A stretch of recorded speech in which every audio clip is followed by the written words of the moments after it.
The following presentation looks deeper into the real performance of our students using the API adjustment technique outlined in our earlier presentation, The Big Disconnect. Everyone wants all our children to win. To do that, we've got to face the truth, even when it hurts. I suspect this information will be viewed as confrontational and thus become controversial. That's in part because up until now, others haven't looked at the data from what I believe is the right perspective. Don't be surprised if our educators are the ones who object the most. That's because it will make a decade of hard work by millions of people seem wasted. The data that they've been using has been accurate. Unfortunately, without the right lens to view it with, one is drawn to inaccurate conclusions of progress and how our children really are doing. If we can get past those feelings of hurt, this new analysis should change the entire way our state approaches this mounting crisis. We'll look at how the state and our large districts are really doing, and we'll dissect a few small districts in more detail when and where it can be instructive. Some of the specific data may only be relevant to some. In those cases, we try to limit the time on those slides. Feel free to stop the presentation if it pertains to you. And while it may seem like I'm picking on our schools, this is not uncommon. It's happening up and down the state, no matter where you live. You'll get more out of this presentation by watching The Big Disconnect first. You can find it on our site or on YouTube. In The Big Disconnect, we discuss the American education ceiling and show how teen outcomes in California and in the nation are flat. And we show the big disconnect between California API scores and other gold standard national tests like the NAEP, SAT, and ACT. Which means that our teens really are not doing a better job of mastering material, and that our teens' API scores need to be adjusted or handicapped to determine our students' real level of achievement. The rest of this presentation assumes you already understand this concept and shows the specific adjusted outcomes for various local schools and those of a handful of big city California schools. So let's take a look at how our students are really doing. Until recently, our district showed us the following API scores as proof of steady and significant progress. And our local headlines tell us that our schools are showing some academic growth this year too, which is technically correct, as a couple of schools' API scores did improve some, but the truth is, as a district, our student outcomes went down significantly the first time last year, even before adjusting for API inflation. While I know many would rather hide than deal with the truth, I happen to think the stakes are too high to play these games with our kids' future. The following shows our district's overall student performance compared to a few other local districts. As you can see, while our schools lag some others, the general API trend and the rate of growth is very similar. I found this to be true up and down the state. If we adjust the district's overall API performance, you see that expected outcomes are statistically flat. As this data includes elementary schools too, it's rightly arguable that it isn't entirely valid, since California scores are really only flat with teens. So to be fair, the rest of this analysis focuses on high school teen outcomes, which in the end is the ultimate measuring stick for our school system's ability to better prepare our students for the 21st century. That said, you might find it interesting to see that our district's rate of API change is nearly identical before and after the bailout, and that it tracks the state average. In other words, our district is doing the same thing almost every other district is doing, working harder, but not really impacting the end result. The performance of our high schools, even with unadjusted state scores, is very concerning. When we adjust the scores and look at our high schools, we find that in addition to a serious dropout crisis, that even those that remain are struggling. At Vallejo High, not one demographic really passes the test, and the outcomes for some are so scary that we seemingly need a new letter grade to properly indicate performance. Jesse Bethel High School students do a little bit better, but given the data, far more needs to be done here too. And while I'm obviously a proponent of educational reform and innovation, charter or not, the data indicates that MIT Academy isn't doing anything substantially different enough to change the odds for the teens attending their high school. In fact, when you look at their overall state and similar schools' rankings, which considers student demographics as well, one would expect better results than they're getting. When you apply this technique to Vallejo's 8 middle and high schools, you'll find that not one really passes the test. So if you haven't figured it out by now, applying this API inflation technique reconciles the contradictory information we see in the news. It explains why things look good one week and bad the next. In other words, it cuts through to the truth that our students are in serious trouble and that if we want them to do better, that we need much bolder, real solutions and not more of the same. When you consider the big picture, include our dropouts, you find that only about 10% of our kids are college ready, and only 1 to 2% of our minority males can be expected to make it to and through college.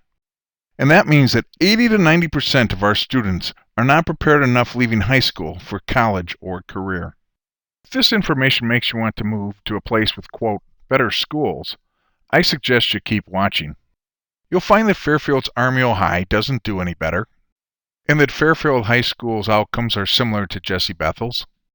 Rodriguez's Black and Hispanic kids do a little bit better, but as their Asian and white kids don't, the difference in performance is most likely due to family economics and education levels, more than any specific difference in their model or their teachers.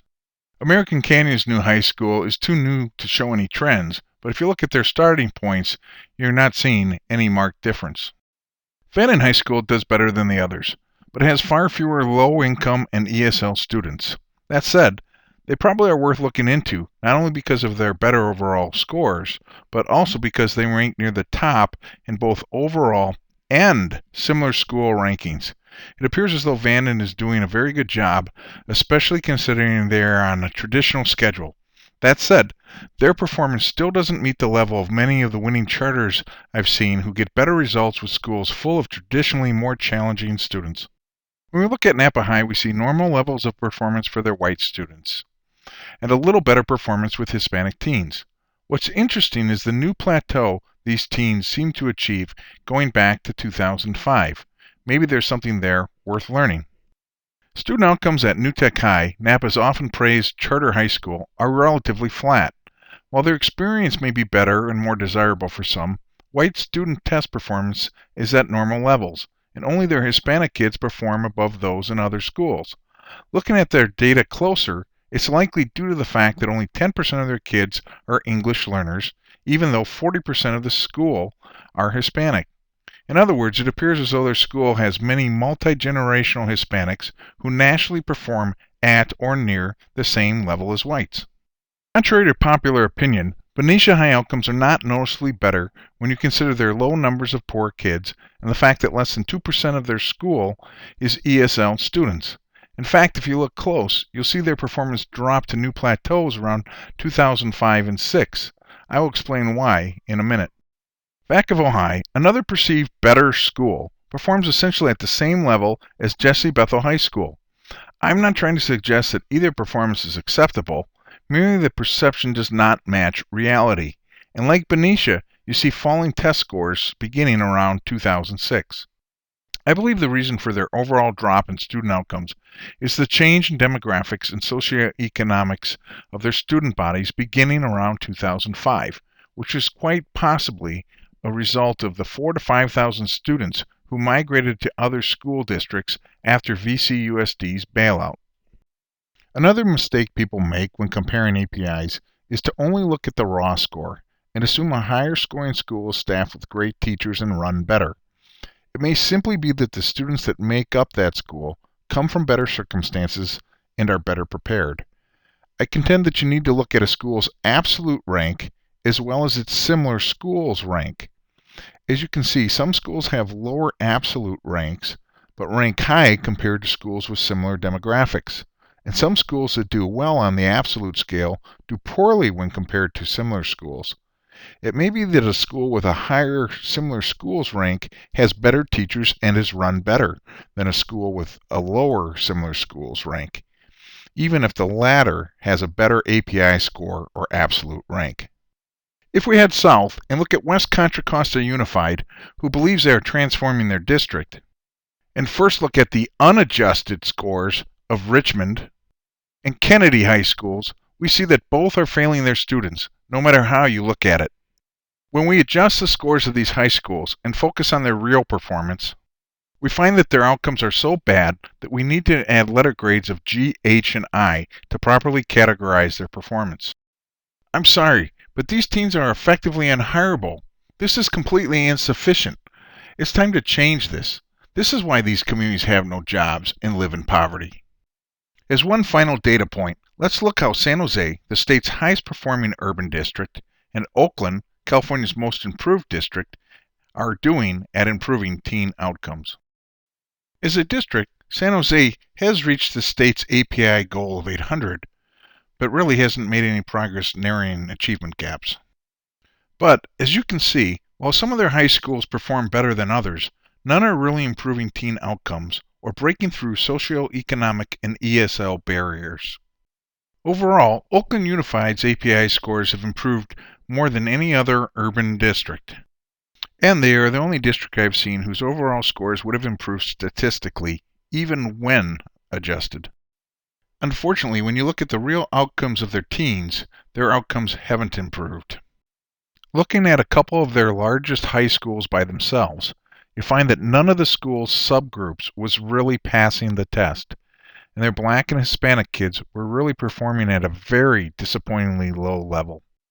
That's true at Oakland Tech High School and Skyline High as well. So the truth is, with the notable exception of winning charters, who follow the models prescribed decades ago, is that California public schools are not doing a better job of preparing teens for college and beyond, nor are they improving outcomes or closing any achievement gaps. There are people that blame the teacher and/or the school for this, but the data shows that the primary driver of these outcomes are the socioeconomic and familial circumstances of the children attending any given school. This is fundamentally a systems problem. The problem is that the agrarian model will not change natural academic outcomes of American society. Its design depends on a healthy and educated family and a community structure that is now rare. The only way to fix this, that is if we want to, is to change the system. And only school leaders, school administrators, have the power to do this. To learn more about what to do, look us up at newerschools.com. Check out our other video, Fixing Education Made Easy and Affordable, and download our vision brochure, The Formula for a Revolution. We believe they offer new, bolder solutions that tackle modern educational, economic, social, and familial issues head on. Thank you for making the time to watch this presentation. If you liked it, please forward it to your friends. Take care. Thanks again.